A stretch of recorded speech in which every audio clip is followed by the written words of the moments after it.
Le Mali nous parle. Assimi Goïta nous parle. Le peuple malien nous parle. Je les applaudis encore. Il faut respecter les Maliens. Il faut respecter le peuple de l'AES. Ils ont du répondant. Ils ont des dirigeants qu'il faut à la place qu'il faut. Je les appelle les leaders, les vrais. Ils lead. Donc un leader, c'est par exemple. Voilà ce que je fais. Si je ne fais pas ça, ça veut dire que ce n'est pas bon. Et le peuple qui est derrière voit cela, ils font bien. Regardez le Burkina Faso.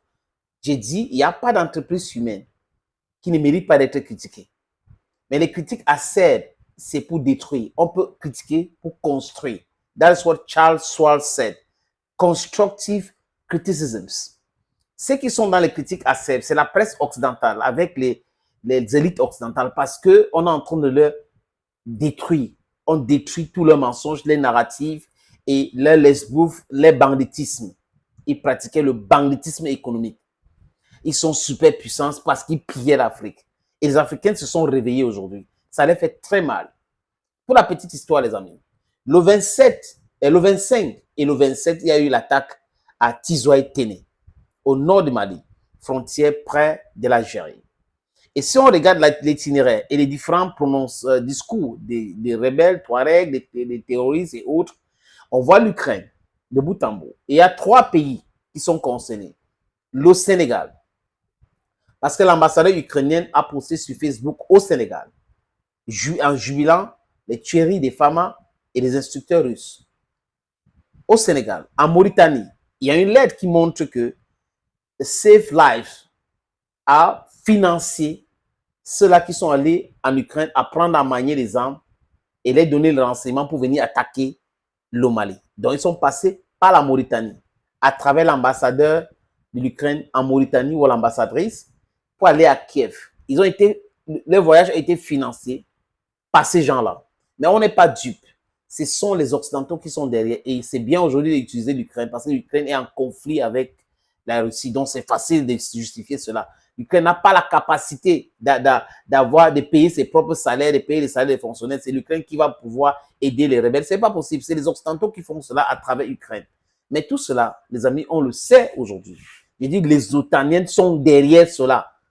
C'est un secret pour eux, mais pas pour nous. Donc, c'est un secret de polichinelle, les amis. Donc, le Mali donc décide, comme un État souverain, de rompre ses relations diplomatiques avec l'Ukraine. En suivant tout ce que je viens de vous dire, les déclarations de l'ambassadeur de l'Ukraine au Sénégal, d'ailleurs, il avait été convoqué après que la société civile sénégalaise avait commencé à critiquer de façon acerbe. Donc, Bachirou Diomaye Faye et Ousmane Sonko ont mis la pression sur le ministre de convoquer cet ambassadeur, mais il y a dit qu'ils n'ont pas honte. Ils n'ont pas la capacité de rompre les relations diplomatiques avec l'Ukraine, alors que l'Ukraine, à travers son ambassadeur, a montré qu'ils sont derrière les actes terroristes contre le Mali. Sacré Sonko et Bachirou, vous faites honte à l'Afrique. Les amis, c'est pas fini. C'est pas fini. Le Mali donc décide de rompre ses relations diplomatiques avec l'Ukraine. Le Niger suit.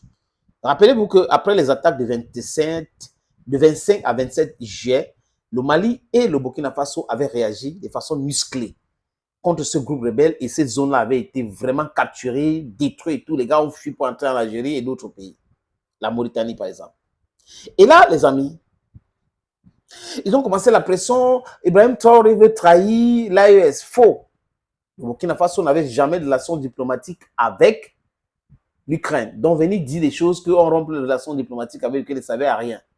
Le Burkina Faso avait déjà parlé en demandant à la communauté dite internationale de prendre acte de sanctionner le terrorisme de l'État pratiqué par l'Ukraine. Et ils avaient dit ça parlant de l'hypocrisie. Donc voilà, les gens, ils ont envoyé les armes, ils ont les avions, ils se sont prononcés. Après, Ibrahim Traoré, attends, on a balayé parce que là, ils sont dans la distraction. La Suède, maintenant, à travers un autre responsable suédois, dit que quoi? Dit qu'on va couper l'aide. D'ici décembre, la Suède va couper l'aide que la Suède octroie au Mali. Et vraiment, la raison, c'est quoi? Parce que le Mali a rompu sa relation diplomatique avec l'Ukraine. Donc, on comprend, les amis, que ces gars-là sont derrière les attaques de Tizoaï-Téné. Et ils soutiennent donc les terroristes. Et on a une ambassadrice de la Suède au Mali. C'est quand même incroyable. Les Maliens ont dit, on ne veut plus de vous. On coupe donc le lien diplomatique tout de suite. Ils ont demandé à la femme là de partir 72 heures. C'est ce qu'on appelle du répondant. Si on ne vous respecte pas, vous devez vous imposer, imposer votre respect. Si vous respectez les gens, vous vous respectez et vous vous rendez compte qu'en face, on ne vous respecte pas. Imposez-vous, imposez-vous. Et c'est ce qu'Assimi Goïta est en train de faire. Les autres vont manier les langues 1000 fois avant de prononcer quelque chose. Et ces Occidentaux-là devraient savoir. L'Afrique d'aujourd'hui n'est pas l'Afrique d'hier. Et ça ne sera jamais l'Afrique d'hier. Jamais. Nous, on n'a pas ce complexe-là. Non, on est plus intelligent. Le problème, le seul problème avec l'Afrique, c'est qu'on adore utiliser les cancres.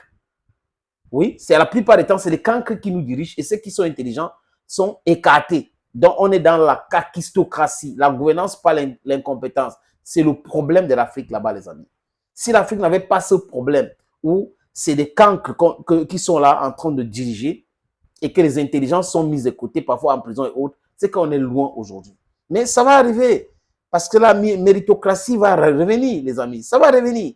C'est ce que Assimi Goïta est en train de faire au Mali. C'est ce que au Niger on est en train de faire. Comprenez cela. Les amis, j'ai deux opportunités à vous proposer. Un à Djapoma, un à Bonapliso. 576 mètres carrés, des terrains titrés à vendre à Bonapliso et 1000 mètres carrés à vendre à Djapoma. Regardez cette petite vidéo. Opportunité en or à Douala, terrain à vendre, 560 mètres carrés. Vous voulez construire un centre commercial, un hôtel, vous voulez construire votre propre maison à vous, vous voulez ouvrir une station de service, c'est à vendre, les amis. Je répète encore, c'est à vendre, ce terrain. Voilà donc l'opportunité que je vous présente là. C'est 560 mètres carrés, je répète. Et le terrain est titré. Nous allons vous laisser le temps de vérifier parce que c'est très important. Donc, ce n'est pas le genre de terrain où il y a un problème. Non, non, non. C'est en plan Bonapliso à côté de la route. La route ceinture ce terrain. D'un côté, il y a une route en pavé. De l'autre côté, c'est une autre route bitumée. C'est abordable le prix, hein, donc on peut discuter du prix. Si vous êtes intéressé, appelez-moi à travers les deux numéros que vous voyez à l'écran là, 6 80 87 37 37 ou le 6 96 17 60 34. Et les numéros, le premier numéro passe sur WhatsApp, donc vous pouvez nous envoyer un WhatsApp ou vous nous appelez simplement. Et l'autre numéro, c'est uniquement par appel simple, les amis. Donc, voilà donc cette opportunité que j'ai décidé de partager avec vous. Contactez-moi si vous êtes intéressé.